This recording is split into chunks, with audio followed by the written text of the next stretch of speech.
ladies and gentlemen. Thank you for joining us. The 28th day of May, 2010 on this Friday edition. 2 days ago, we posted the amazing article written by Paul Joseph Watson at prisonplanet.com and Infowars.com. Top construction firm, WTC, destroyed by controlled demolition. Now, remember just a month ago, back on April 23rd, the headline, bombshell, Silverstein wanted to demolish Building 7 on 9/11. That is from Fox News. But the Fox News reporter said, I was there that day. I was with Silverstein and the emergency management people. And yes, they did say they were looking at wiring and blowing up 7. But magically it fell on its own, so we didn't have to blow it up. Well, it takes weeks, if not months, to properly demolish a 47-story building. A few years ago, they tried to blow up the Intel building in Austin. A top firm did. It failed. Intel in the late 90s during the dot-com bust finished the skeleton of the building. Then it collapsed, the dot-com bubble, so that they never finished it. But they couldn't even blow up the skeleton of it on the first try, the superstructure. And then we have all the police and firemen footage. I'm not going to go back over today. We may play some, where the cops are saying, get back, get back, get back. We're going to blow it up. We're going to blow up 7. And I remember being in the car that day. I'd been on air all day. I ran out of the studio to get a pizza, literally a half mile away, to scarf it. I was scarfing it in the car as I was driving back to go back on air. And they were on ABC News saying they're going to blow up Building 7. And then I talked about it, and people said, you're a conspiracy theorist. Well, it turns out there are scores of newscasts now, including BBC, where they did a false script and announced that it had fallen in its own footprint 25 minutes before it did. So, look, there's no doubt, folks, they blew up Building 7. We had Barry Jennings, the deputy head of New York Emergency Management, on. 2 weeks later, he died mysteriously, and he was getting threats. And he said, yeah, they blew up Building 7. So this isn't a game we're playing. I mean, I hope you understand that. Now, you can debate who carried out 9/11, who had, the means, opportunity, the motive, and who thought they could get away with it.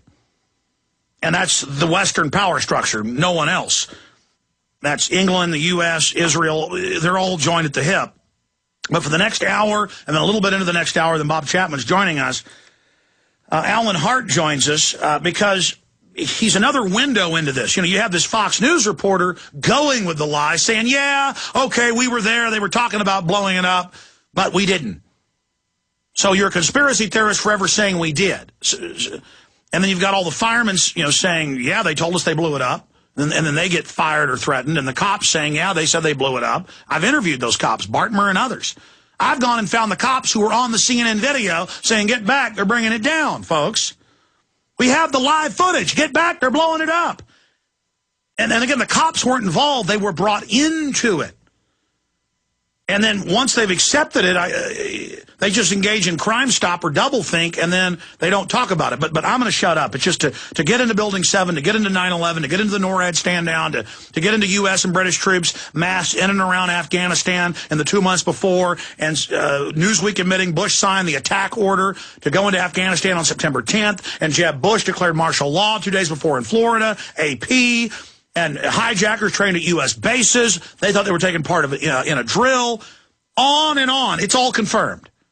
But to have another eyewitness who's a prestigious pedigree with the BBC, ITN, top correspondent in the Middle East, interviewing the Shah, Yasser Arafat. I mean, he's at the highest level of journalist, Alan Hart, blowing the whistle that day one he was witnessing the cover-up in the media, the self-censorship, because people are, it's like Albert Speer, the German interior minister, the architect, was asked later, why did you go along with Hitler? Why did you do all this? Because he was known as an intellectual and an aristocrat, and they actually let him off because the British liked him so much at Nuremberg.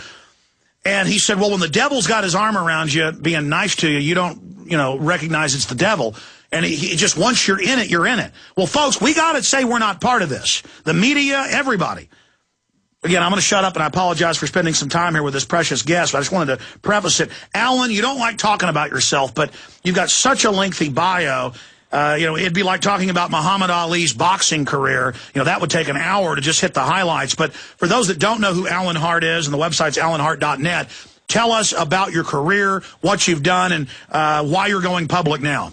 Well, Alex, first of all, let me say I'm delighted to become a member of your truth-telling society, if I can put it like that. And I'd like to tell you why in 2 sentences.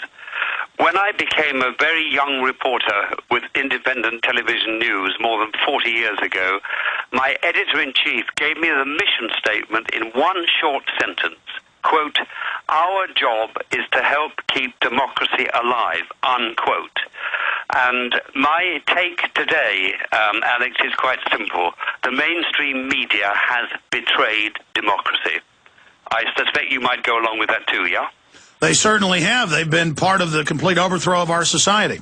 Okay, well, Alex, my background is I've been in journalism, and I've been doing secret politics in the Middle East for the best part of 40 years. I have 2 claims to fame, in a sense. I am the only person on earth, I think, who enjoyed intimate access to, and on the human level, friendship with, the 2 greatest opposites in all of human history, Golda Meir, Mother Israel, and Yasser Arafat, Father Palestine. I think there's nobody else on the planet who can say that. My other claim to fame is that you know the first rule of journalism, Alex. If you offend both parties to a dispute or a conflict, you're probably on the right track. Yes. Well, I am red flagged by Zionism and the regimes of an impotent, corrupt, repressive Arab order. Both of those who red flagged me, so I guess I'm on the right track. So basically what I bring to the table is 40 years of experience of covering the world in general, the Middle East in particular, and I should add that I started to grow up as a person, as a young reporter in Vietnam. There I was watching America spending $6 million a minute destroying 2 countries, North and South Vietnam, on a war it could not win and should not have fought. It was there that I started to say to myself, what the hell is this world all about? Amazing. And again, you're being meek about your amazing career, sir, and we appreciate you joining us. We'll also talk about some of the books that you've written before you leave us. But let's plunge into it now.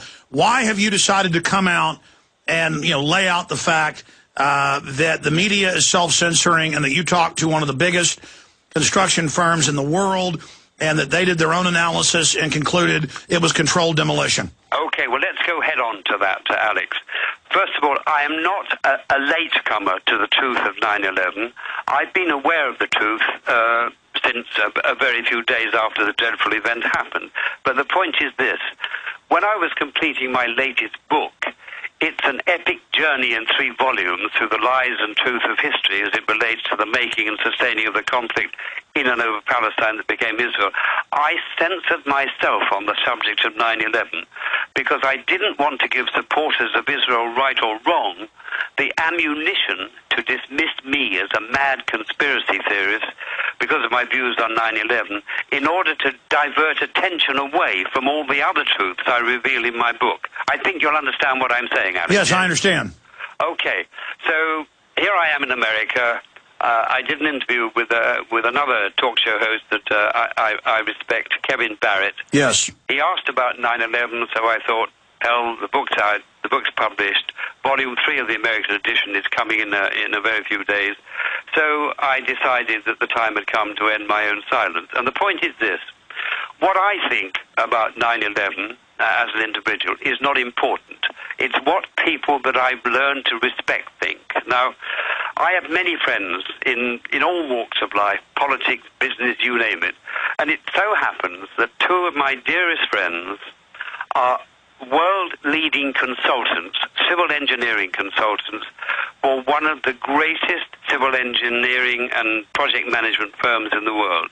I'm not going to name it. Pete, your listeners can either believe me or not, because the research they did for me, studying all the films and everything else, they did for me privately. Well, you're a renowned journalist and award-winning, so that's standard for those that don't know, to not reveal your sources. You don't want to throw them overboard. I mean, they did this in confidence, but continue. Okay, so here we are. They are truly world-leading consultants, and they said to me, when they'd studied the film footage and everything else, Alan, it is irrefutable. The building, the Twin Towers, were brought down by controlled explosions from within. Now, I know there are many other people that say that in America, but as a journalist, I can only go on people that I know and trust, right? Yes. So they said that to me. So by definition, Alex, if the buildings were brought down by controlled explosions, it is a conspiracy by absolute definition. So then you have to take it wider. Now, my speculation, and of course it is speculation, is that it probably may well have started out as an all-Muslim conspiracy.